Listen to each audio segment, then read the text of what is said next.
جو حضرات سنتوں سے فارغ ہیں وہ سامنے آ جائیں. جو حضرات سنتوں سے فارغ ہیں ان سے گزارش ہے سامنے آ جائیں. بسم اللہ الرحمن الرحیم. الحمد للہ نحمده ونستعینه ونستغفره ونؤمن به ونتوکل علیہ ونعوذ باللہ من شرور انفسنا ومن سیئات اعمالنا. من يهده الله فلا مضل له ومن يضلل فلا هادي له. ونشهد أن لا إله إلا الله وحده لا شريك له. ونشهد أن سيدنا وسندنا ونبينا ومولانا محمدا عبده ورسوله صلى الله تعالى عليه وعلى آله وأصحابه وأزواجه وذرياته وبارك وسلم تسليما كثيرا كثيرا. أما بعد فأعوذ بالله من الشيطان الرجيم. بسم الله الرحمن الرحيم. يا أيها الذين آمنوا توبوا إلى الله توبة نصوحا عسى ربكم أن يكفر عنكم سيئاتكم ويدخلكم جنات تجري من تحتها الأنهار. وقال النبي صلى الله عليه وسلم من سلك طريقا يلتمس فيه علما سهل الله له به طريقا إلى الجنة. أو كما قال النبي صلى الله عليه وسلم رب اشرح لي صدري ويسر لي أمري واحلل عقدة من لساني يفقهوا قولي. اللهم صل على سيدنا محمد وعلى آل سيدنا محمد وبارك وسلم. سبحان ربك رب العزة عما يصفون وسلام على المرسلين والحمد لله رب العالمين.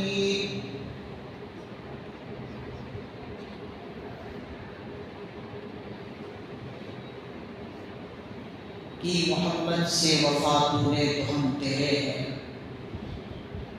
کہ محمد صلی اللہ علیہ وسلم کہ محمد سے وفا تونے تو ہم تیرے ہیں. یہ جہاں چیز ہے کیا لوح و قلم تیرے ہیں. بزرگان محترم، حاضرین گرامی، عزیز دوستوں اور ساتھیوں، آج ذی قعدہ کی پہلی تاریخ ہے اور ذی قعدہ کی جمعۃ المبارک کا یہ پہلا جمعہ ہے. آج میں آپ حضرات کے سامنے جو گفتگو کروں گا اس گفتگو میں وہ چیزیں آئیں گی جس کا ہمیں رمضان کے بعد بھی اور تا حیات بھی ہمیں اس کی ضرورت ہے. اللہ سے دعا ہے کہ اللہ تعالیٰ مجھے بھی اور آپ حضرات کو بھی ان تمام باتوں پر عمل کرنے کی توفیق نصیب فرمائے.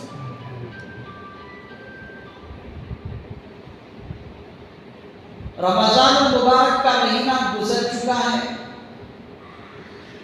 اس کے بعد شوال المکرم کا مہینہ گزرا. اب اس کے بعد ماہ ذی قعدہ داخل ہوا.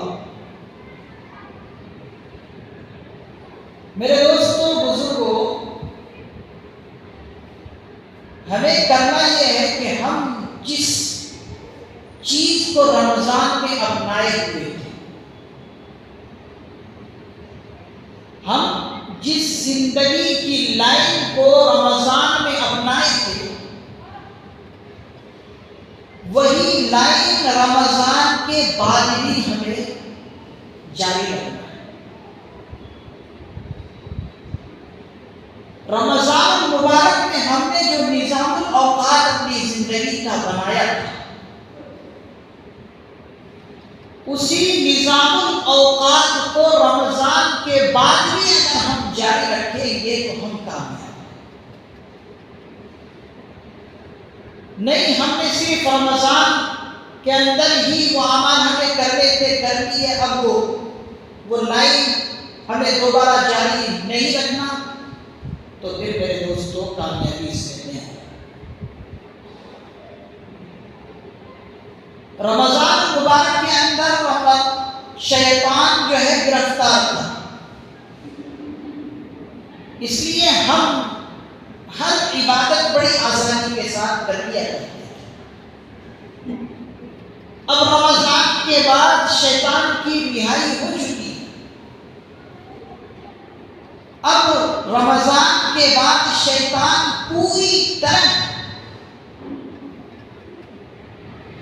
اپنا غصہ نکالنا چاہتا ہے اور اللہ کے بندوں کو زیادہ سے زیادہ جہنم کی طرف لے جانے کی کوشش کر رہا ہے. تو ہمیں ایسے موقع پر مضبوطی کے ساتھ اللہ کے ساتھ رشتہ جوڑنا پڑے. جس طریقے سے ہم رمضان میں اللہ سے مضبوط رشتہ جوڑے ہوئے تھے، قرآن کریم سے ہم نے رشتہ جوڑا تھا، پانچوں نمازوں کے ساتھ ہم نے رشتہ جوڑے رکھا تھا، نوافل کی کثرت ہم کیا کرتے تھے، صدقات کی کثرت کیا کرتے تھے، ذکر اللہ کی کثرت کیا کرتے تھے، وظائف پر ہم معمول تھے. اسی طریقے پر ہمیں رمضان کے بعد بھی وظائف پر پوری طرح مضبوط رہنا ہے. تلاوت قرآن کریم کا زیادہ سے زیادہ اہتمام کرنا ہے، نوافل کا زیادہ سے زیادہ کثرت رکھنا ہے، صدقات کو جاری رکھنا ہے، نمازوں کو پوری طرح مکمل طریقے سے اہتمام کے ساتھ پڑھنا ہے. اگر ہم نے وہی لائن جاری رکھی تو شیطان ہمارا کچھ بھی نہیں کر سکے. شرط یہ ہے کہ ہم اپنے دل میں یہ ارادہ کر لیں، بٹھا لیں کہ ہم اللہ کو راضی کر کے صرف رمضان کے اندر نہیں رکھیں گے بلکہ زندگی بھر ہم اللہ کو راضی رکھیں گے. بس یہ تہیہ کرنا پڑے. انسان کے عزائم اگر مضبوط ہو نا تو پھر شیطان کچھ بھی بگاڑ نہیں سکتا. قرآن کریم نے بارہا یہ اعلان کیا ہے اور اللہ نے قرآن کریم کے اندر ذکر فرمایا ہے کہ شیطان میرے ان بندوں کا کچھ نہیں بگاڑ سکتا جو میرا ہو کر رہنا چاہتا ہے.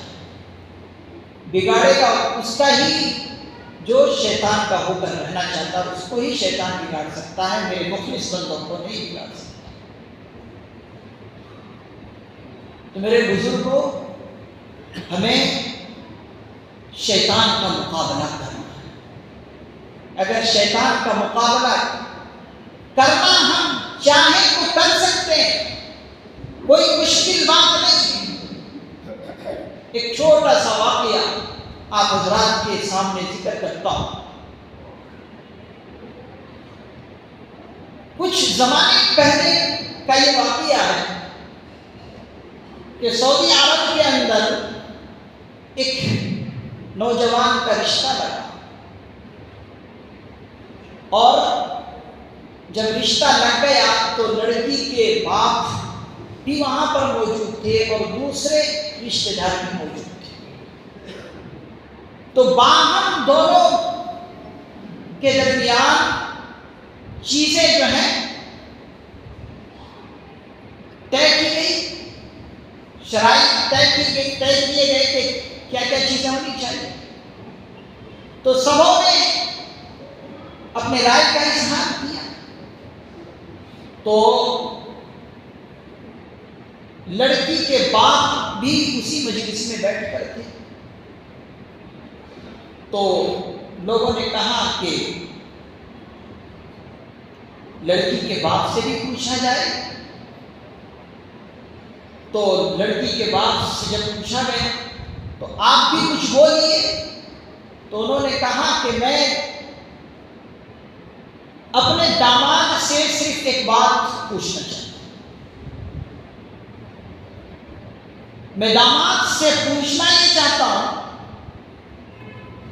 کہ میرا داماد یہ بتائے کہ فجر کی نماز کا وقت کب شروع ہوتا ہے اور فجر کی نماز کا وقت کب ختم ہوتا ہے. بس یہ بتا دیں, میں اپنی لڑکی کا رشتہ اس کے ساتھ طے کر دوں. جیسے ہی لڑکی کے باپ نے یہ کہا تو لڑکے کے چہرے پر ہوائی ہو گئی. لڑکے کو کچھ بھی معلوم نہیں, جبکہ لڑکا دولت کا انبار اپنے پاس رکھا کرتا تھا. بڑے بڑے محل اور بڑی بڑی چیزیں اور کالے پکے اپنے پاس رکھے تھے. لیکن جب نماز فجر کا وقت پوچھا گیا اور آخری وقت پوچھا گیا نماز فجر کا, تو معلوم یہ مسلمان مردوں کا یہ حال ہے تو عورتوں کا کیا حال ہے, ہماری خواتین کا کیا حال ہوگا. لڑکی کے باپ نے اسی مجلس میں کہا, برجستہ کہا, کہ جس اللہ کے بندے کو اللہ کا حق معلوم نہیں, جو اللہ کا بندہ اللہ کا حق ادا نہیں کر سکتا, وہ میری بیٹی کا حق کیا ادا کرے گا. جاؤ, میں اپنی لڑکی کا سے رشتہ نہیں کرتا. بھائی, ہم اللہ سے اپنا حق لینا جانتے ہیں, ہم اللہ سے اپنا حق مانگتے ہیں, لیکن ہمیں یہ محسوس نہیں کہ ہم اللہ کا حق ادا کر رہے ہیں کہ نہیں.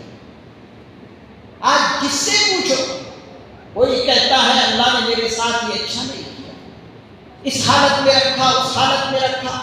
ارے بھائی, تم اپنے آپ پر کبھی غور کیا کہ اللہ کا تو حق کتنا ادا کرنا. حالات خود بتا رہے ہیں کہ ہم سب جو ہیں نمازی جو ہیں صرف رمضان کے نمازی ہیں. ہم نے رمضان کے اندر مسجدوں کی حالت کیا دیکھی, صفیں نمازیوں سے پر تھی. صفوں میں جگہ خالی نہیں تھی کہ نمازی نماز ادا کر سکے, پر تھی پوری صفیں. آج مسجدیں دیکھتے ہیں کہ پوری مسجدیں خالی ہیں نمازیوں سے, مسجدیں آنسو بہا رہی ہیں. اب جو مسجدیں آنسو بہائے نمازیوں کے لیے, اب ان نمازیوں پر حالات اچھے آئیں گے کہ برے ہیں. ظاہر سی بات ہے کہ حالات خراب ہی آئیں گے. اسی لیے ہمیں چاہیے کہ پہلے ہم اللہ کا حق ادا کریں. اللہ کا جب ہم حق ادا کرنے لگیں گے تو اللہ تعالیٰ حالات خود بدل دیں گے. اور یہ بھی اپنے ذہن و دماغ میں بٹھا لیں کہ اللہ کا دروازہ ہمیشہ کھلا ہوا ہے. توبہ کا دروازہ ہر وقت اللہ کا کھلا ہوا ہے. یہ نہیں کہ صرف رمضان کے اندر ہی اللہ نے توبہ کا دروازہ کھلا رکھا ہے اور باقی دنوں میں اللہ توبہ کا دروازہ کھلا نہیں رکھا. ایسا نہیں ہے, بلکہ توبہ کا دروازہ ہر وقت کھلا ہوا ہے. اللہ تعالیٰ اپنے توبہ کرنے والے بندوں سے بہت خوش ہوتے ہیں. جو اخلاص کے ساتھ توبہ کرتے ہیں, اللہ تعالیٰ ان بندوں سے بہت زیادہ خوش ہوتے ہیں. اللہ تعالیٰ نے توبہ کرنے والے بندوں کے اوصاف قرآن کریم کے اندر بیان فرمائے ہیں, اور ایسے بندوں کو اللہ تعالیٰ نے خوشخبریاں دی ہیں.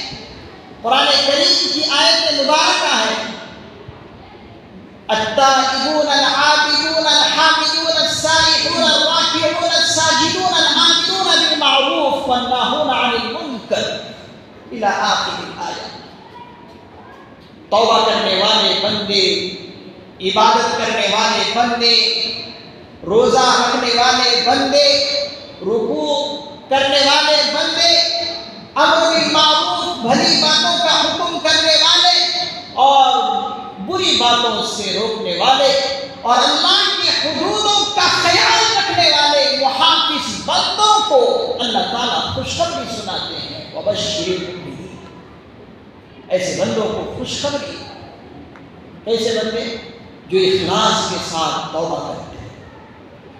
گناہ کرنا کوئی تعجب کی بات نہیں ہے. گناہ کرنا کوئی تعجب کی بات نہیں ہے. قابل رحم ہے گناہ کرنے والا، اس لیے کہ انسان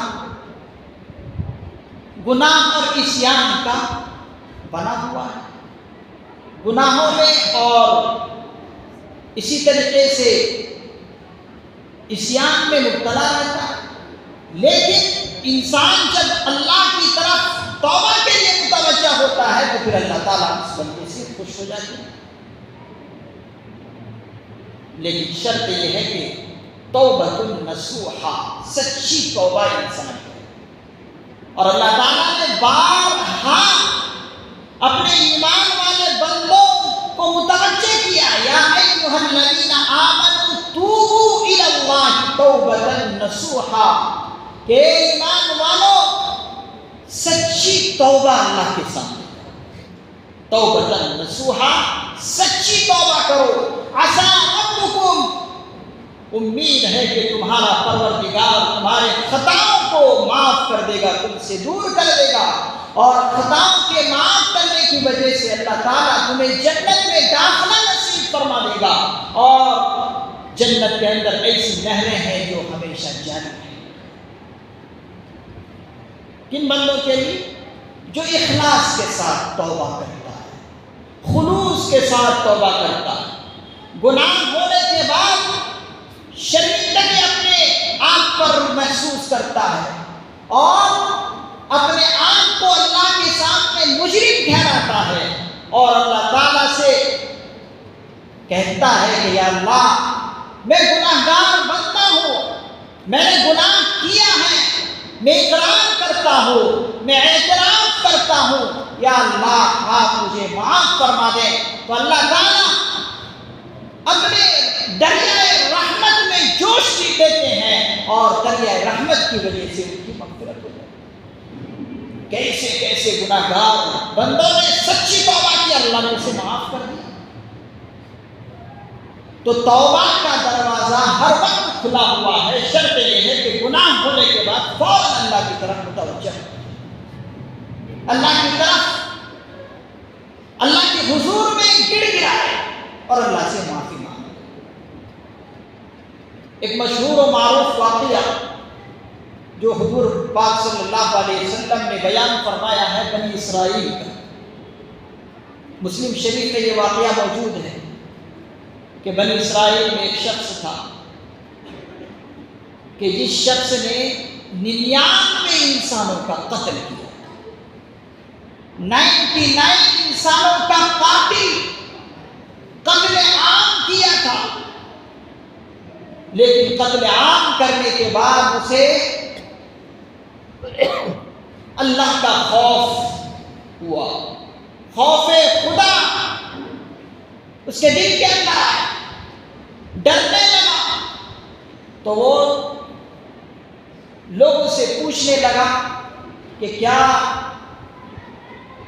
میرے گناہ کی مٹنے کی اور میرے توبہ کی کوئی شکل و صورت موجود ہے؟ تو محلے کے لوگوں نے کہا ایک نیک آدمی کا پتہ بتایا. جب نیک آدمی کا پتہ بتایا تو وہ شخص سچی توبہ کرنے والا تھا. تو اس نیک آدمی کی طرف گیا اور اس سے یہی کہا کہ میں 99 انسانوں کا قاتل ہوں، کیا میرے لیے توبہ کی کوئی شکل و صورت موجود ہے؟ تو اس نیک آدمی نے کہا، اور کہا بھی ایسا جو مایوس کن جواب تھا، اس کے جواب میں مایوسی تھی۔ اس نے کہا کہ تمہارے لیے کوئی توبہ کی شکل و صورت نہیں۔ یہ مایوس کن جواب اس نے جب سنا تو 99 انسانوں کا قاتل جو تھا اس نے اس شخص کو بھی قتل کر دیا، اور اس طرح سے گویا کہ اس کی سنچری مکمل ہوگی۔ 100 آدمی کا قاتل ہو گیا اور 100 کی تعداد ہو گئی، لیکن اس کے اندر خوف خدا پوری طرح جو ہے بے بس، اور آگے چلا اور ایک آدمی سے پوچھا کہ کیا میرے لیے اب بھی کوئی توبہ کی کوئی شکل و صورت موجود ہے؟ ایک شخص نے ایک علاقے کا پتہ بتایا اور کہا کہ وہاں پر کچھ اللہ والے لوگ ہیں جو اللہ کو ہمیشہ یاد کرتے ہیں، اور اللہ کو یاد اس طرح کرتے ہیں کہ وہ بڑے موحد لوگ ہیں، اللہ ہی کو ہمیشہ یاد کرنے والے لوگ ہیں، لہذا ان کی طرف جاؤ۔ تو وہ شخص مخلص سا توبہ کرنے گیا، اس کی طرف گیا، اور جب گیا تو معلوم یہ ہوا کہ وہ ایک عالم دین ہے۔ وہ نیک آدمی جس کا پتہ بتایا وہ ایک نیک عالم دین ہے، تو اس سے یہی کہا کہ میں 100 انسانوں کا قاتل ہوں، کیا میرے لیے توبہ کی کوئی شکل و صورت موجود ہے؟ اس عالم دین نے کہا کیوں نہیں، آپ کے لیے شکل و صورت موجود ہے۔ لہذا اس عالم دین نے کہا کہ انہی لوگوں کے ساتھ آپ اللہ کی عبادت کرو جو اللہ کو ہمیشہ یاد رکھتے ہیں، انہی کے ساتھ گڑ گڑاؤ، انہی کے ساتھ اٹھو اور انہی کے ساتھ بیٹھو۔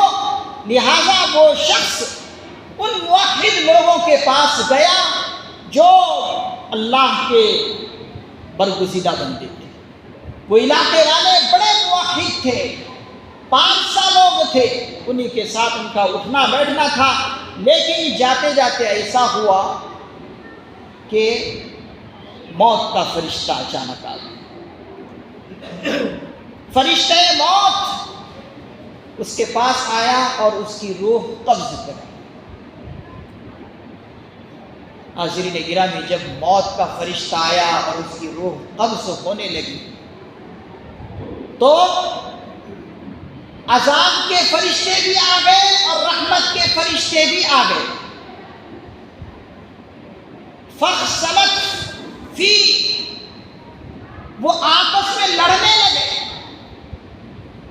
رحمت کے فرشتے کہہ رہے ہیں کہ یہ ہمارے آدمی ہیں، ہم اس کی روح لے کر جائیں گے، اور عذاب کے فرشتے یہ کہہ رہے ہیں کہ یہ ہمارے آدمی ہیں، ہم اس کو لے کر جائیں گے۔ یہی جھگڑا دونوں میں چلی رہے تھے، اللہ تعالیٰ نے ایک اور فرشتہ ان کے پاس بھیجا اور بھیج کر کہا کہ یہ جو شخص توبہ کی غرض سے آیا ہے، جہاں سے وہ سفر کیا ہے وہاں سے لے کر اس بستی تک کا جو ہے جو مسافت ہے ان کو جو ہے ناپا جائے، کہ آیا جہاں سے چلا ہے وہ قریب ہے یا جس بستی کے قریب جا رہا ہے وہ بستی قریب ہے۔ مسافت میں دیکھا جائے، ماپا جائے کہ کون بستی کے قریب ہے، یعنی اگر اس کا لمبا سفر نہیں ہے بلکہ ابھی سفر کیا ہی ہے تو سمجھا جائے گا کہ یہ ابھی مخلص نہیں ہے اور قریب پہنچا ہی نہیں اس بستی، اور اگر قریب پہنچا ہے تو سمجھا جائے گا کہ اس کے جو حقدار ہیں وہ رحمت کے فرشتے حقدار ہیں۔ ماپا گیا تو دیکھنے میں یہ آیا کہ جہاں سے وہ چلا ہے اس کا سفر کم ہے اور بستی جو ہے وہ قریب میں نہیں ہے بلکہ دور ہے۔ اب دیکھیے اللہ تعالیٰ کی رحمت کس طرح جوش میں آتی ہے۔ اللہ تعالیٰ کی رحمت جوش میں اس طرح آتی ہے، اللہ تعالیٰ وہ جو بستی تھی اس بستی کی زمین کو حکم دیتے ہیں کہ زمین اس بندے کے بالکل تو قریب ہو جا۔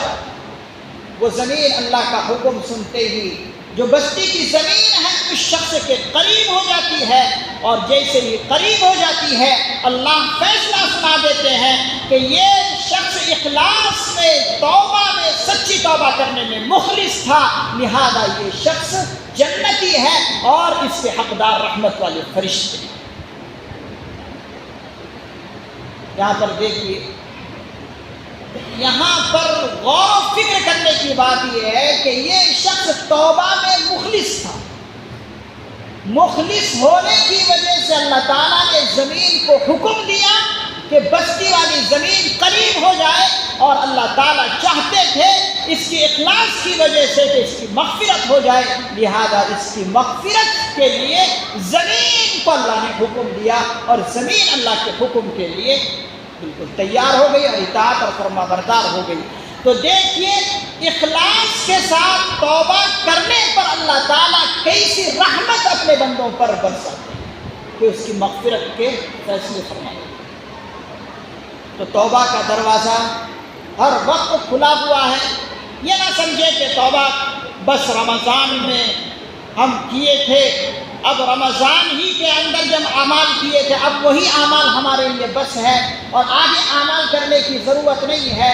اگر ایسا ہم سوچ کر بیٹھ جاتے ہیں تو پھر ہماری کامیابی اس میں نہیں ہے۔ راہ نجات اس وقت ہے کہ جس طریقے سے ہم رمضان میں اعمال کے جو لائن اپنائے تھے اسی لائن پر ہم اپنی زندگی کو گزاریں، تبھی ہمارے لیے کامیابی۔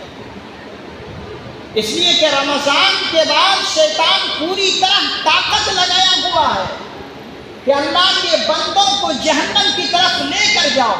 اب ایسی حالت میں ہمیں بھی جو ہے بہت مضبوط ہونا ہے اور شیطان کا پوری طرح مقابلہ کرنا ہے۔ اس کے لیے آپ نے جو جو نظام الاوقات رمضان میں بنائے تھے اسی رمضان المبارک کے نظام الاوقات کو بعد کی زندگی میں بھی رکھیں جائیں، تبھی ہم کامیاب ہیں۔ اور شیطان سے پوری طرح مقابلہ کریں۔